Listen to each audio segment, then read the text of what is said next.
Hi, it's Dr. Rick. I hope you're having a great day. This video, 2 minutes or less, is on the concept of maintenance care.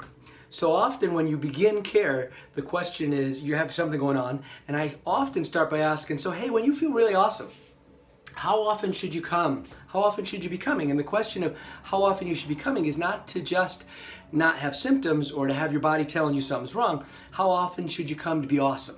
How often should you come so that your body works right, so you can be as healthy as you're supposed to be? So remember, in chiropractic, we talk about the idea that the life in the body runs the body through the nerves, and that those little spinal bones can interfere.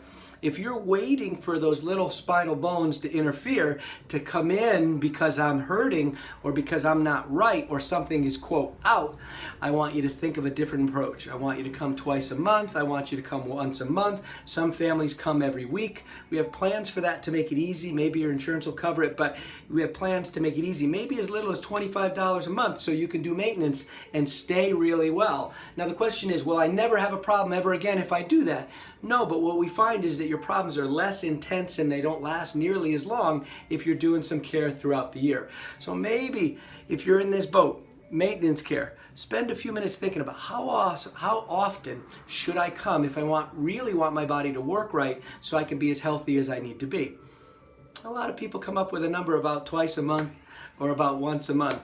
And come around and see us in that regard. So that wellness on the sign is not marketing. It says Araya Chiropractic Wellness Center. The idea of chiropractic wellness is to stay healthy and stay great.